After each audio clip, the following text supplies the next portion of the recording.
My name is Jeff Vargo, and I have Alzheimer's. I'm right there with you. We shouldn't be concerned or afraid or ashamed or hold back on letting people know that we have Alzheimer's disease.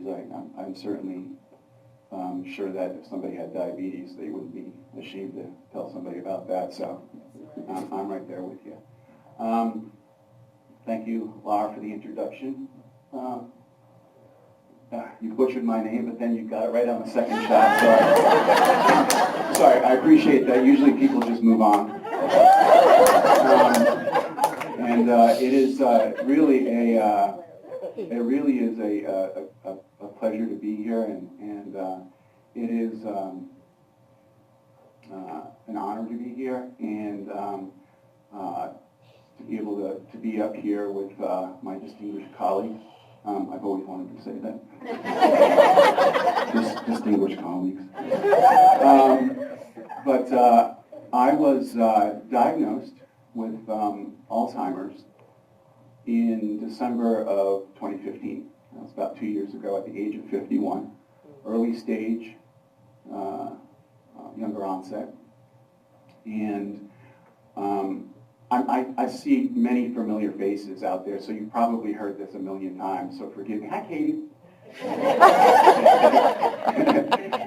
So you've probably heard this a million times, so for the new folks in the audience who haven't heard it, the people who have, just bear with us for a moment.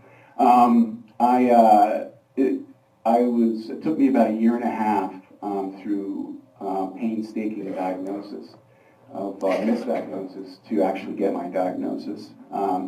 At the age of 51, when you're beginning to have some signs of neurological disorder, for some reason the last thing that the neurologists go to is a diagnosis of Alzheimer's. What was really interesting for us was that throughout the process, all of the physicians, we gave them the information that my father actually has Alzheimer's, so lives with us, and my grandfather had Alzheimer's. But yet they continued to go down the path of testing me for Creutzfeldt-Jakob and Huntington's disease and later onset epilepsy and so on and so forth. So my wife and I had about a year and a half of I guess it was kind of hell, before we got the diagnosis. And the interesting thing about getting the diagnosis finally, when my wife called me from work one day and said that they had confirmed the diagnosis, was that you're sort of in a position where you're relieved at one side of the coin, but you're also immediately going to some despair, because you recognize the fact that you now have a disease that's terminal. And so what do you do with that? What do you do with that information?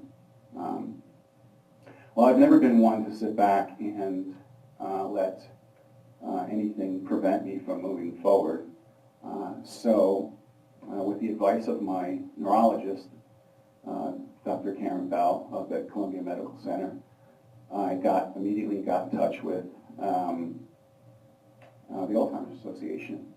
I immediately became aware of the early stage advisory group and became a member of the early stage advisory group. And I just finished up our term, our one-year term, and there's a great new group of folks on there who I've become friends with as well. And I can tell you that, and I know I'll speak more about this later, but I can tell you that if it weren't for the Alzheimer's Association, I would not have been able to make it. It's your presence in my life has been that critical. Mm-hmm. It's given me a purpose where someone who understands the prognosis of their disease might not have. And that is one of the most important things that you do, is that you give people hope and you give people purpose. And that's why I work so hard with you as a volunteer, because I want to help you help others. And we'll talk more about that during the Q&A. But it's just so important what you do. And you have become so important, all of you in my life, however short it might be, however long it might be. But you have become very important in my life, and very important in my wife's life. I would be remiss to say that any of the things that I've been doing has been possible without my wife, my caregiver. She's an amazing woman.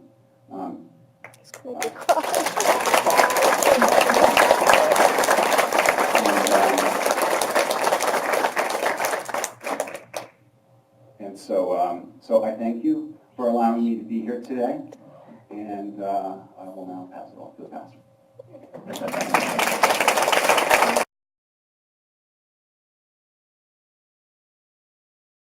I was looking over the questions. I was looking at them from the perspective, I guess we'd call it a micro perspective of a person living with the disease, and so the way that I've formulated the answers to some of the questions are really from that perspective. But I think my biggest challenge is that because I'm living with this disease that is preventing me from doing some of the things that people, I guess, tend to take for granted, is that, I know I can no longer drive because of my multitasking and cognitive impairment. So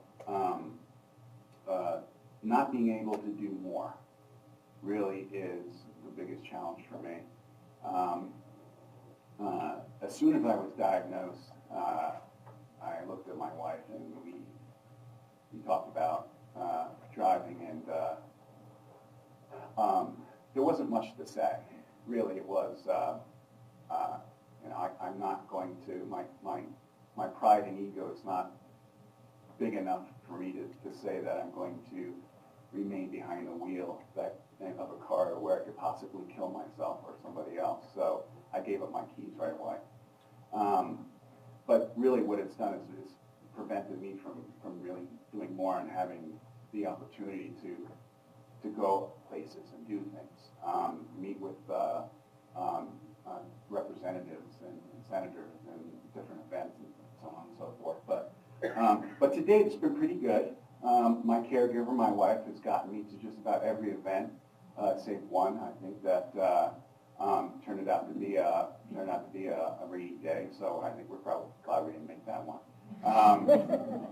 But Kim's been really great on getting us to all of the events. But if there's ever an opportunity where you folks want to use me, because that's why I'm here, and you can pick me up at my house. I'll give you my address, or you can send an Uber. It's just that when I get to the event and I start walking off in that direction, just grab my arm and get me into the right direction. But not being able to do more has really been a challenge for me. Feel free to get an Uber for me at any time.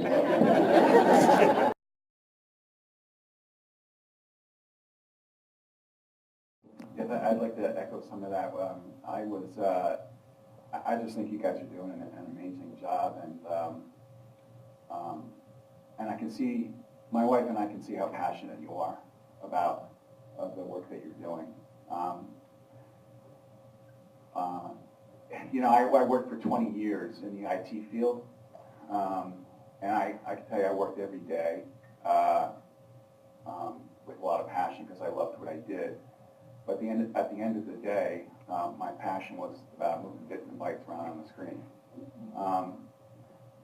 I can see a lot of the passion that you have for what you do, and the passion that you do, the end result is to save lives. And that's a very noble thing. Kim and I have been to several events, and we always comment how well organized you guys are. I've been in and out of the corporate America, and it's like herding cats. But you guys are just doing, I mean, you guys are just so well organized with all of your events that you do. So kudos to the teams that put these things together. And again, that's also the passion of you guys, your willingness to participate too. But that's really what I wanted to say is really what's important for you guys to remember is coming from my wife and I, is that we really appreciate what you guys are doing. Absolutely.